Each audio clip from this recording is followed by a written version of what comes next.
Welcome back to Joe Stunner Boxing. I've just watched Errol Spence Jr. stop YORDENIS Ugas in 10 rounds.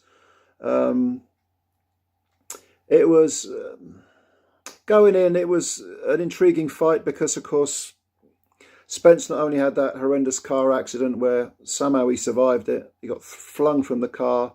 You saw the pictures of him in hospital, battered and bruised.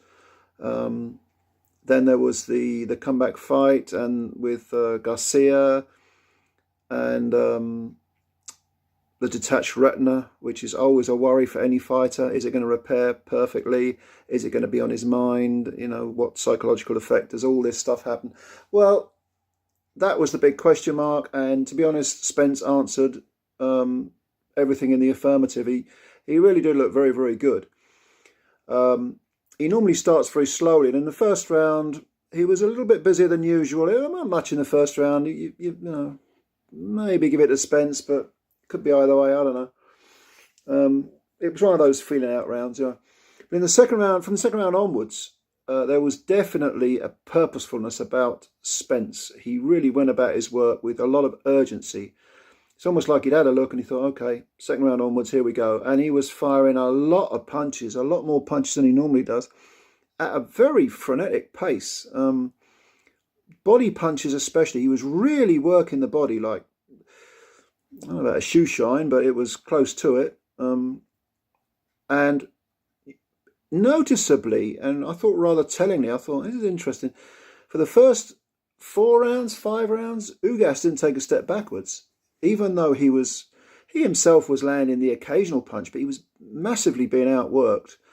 And but he wasn't taking a backward step. And I thought, this is interesting. Maybe he is trying to draw Spence's sting. And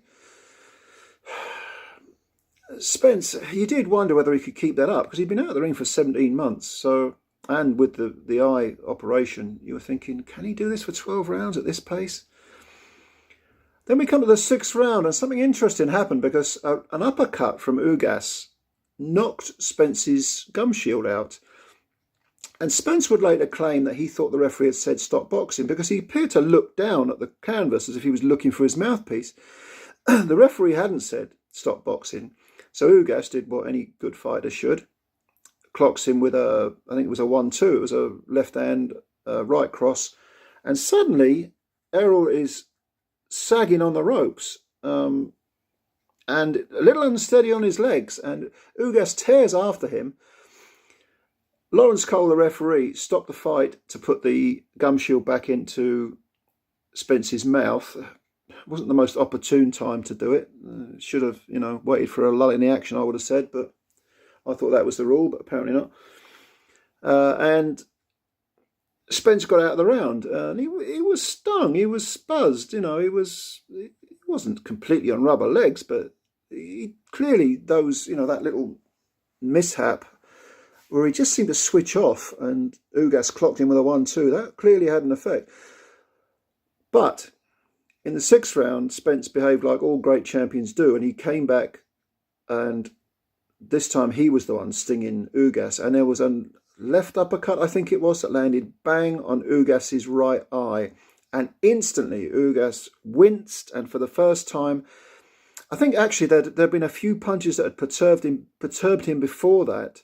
But this uppercut that landed on the eye, instantly the right eye started to swell badly on Ugas, and he visibly winced, and he had both his hands up very, very high. Was backing off without any kind of pressure. Clearly he'd been hurt. Spence again railing that body. I mean, he was.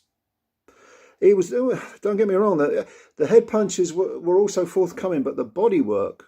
It was like he was chopping down trees at times. I mean, at times it was like he was trying to chop down a tree. You imagine that axe motion of a lumberjack trying to chop down a tree. It's just that Spence had 2 axes, one in either hand. He was trying to chop it down from both sides, you know what I mean? And Ugas, how he took that sort of punishment, I don't know, but that 6th round was a bad one. In the 7th round, more of the same, really. I wasn't giving Ugas any of the rounds from here on in. 6th, 7th, 8th and 9th all went to Spence. the swelling was getting worse. It was noticeable that Ugas, even though his output hadn't been as much as it should have been early on, again, if you're going to draw a guy's sting, you've got to make him fight at a pace that he don't want to fight at. Although it did look like Spence was going to fight at any pace he needed to. He was, and he hadn't slowed down, not really. There were a couple of body punches that Ugas landed that did seem to get Spence's attention, but nothing really major. And Ugas just didn't seem to have the energy, perhaps, to sort of fire that many punches.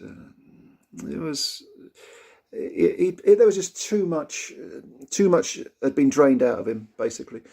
The doctor did have a look at Ugas's eye. I think it was the 7th round, and let him continue. But in the 10th round, the eye was shut tight, and that is when Lawrence Cole, the ref, pulled Ugas over to the doctor. The doctor looked at the eye; it was shut tight. He said, "No more," and the fight was stopped there. And then, prior to that, in the 10th round, prior to the interruption by the referee, for the first time, Ugas had looked really in pain, not just buzzed or stunned, but in actual pain, like he was backing off. He was desperate. He wasn't going to quit. He was desperately trying to hang on in there.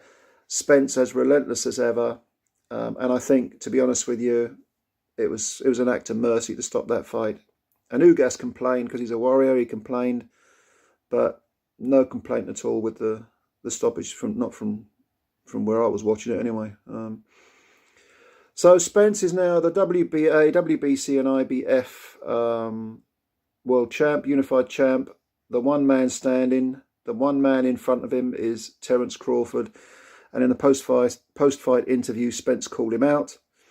Okay, you want to call him out? It's now time to step up to that plate. Well, a pair of them, I think Crawford's always been prepared to do it. Spence, I don't know whether he's been reluctant, but his handlers certainly have. But he's got 3 belts now, and Crawford's got 1. Let's put them together. No excuses now. Get it on. You're both top of the tree. You know, let's see who's the bigger branch. So what did you think of the fight?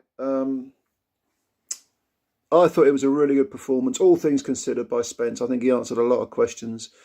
Would you favour him against Crawford? Do you think Crawford still got his number? I mean, what do you think? You tell me. I'll have to think about that one. Prior to this, I was definitely favouring Crawford, but I'll let this one sink in and then I'll reassess it. Impressive by Spence. Ugas did his bit. Will probably rue not throwing more punches than he did. He was a little bit too frugal with his punches, to be honest. But yeah, he's a good fighter, and he's, you know, he did hold that belt. Not anymore though. Spence is the man. Spence Crawford, here we come, hopefully. What did you think? Leave your comments below. Thanks for your time, as always. Thanks for watching the video, and you take care of yourselves. Bye for now.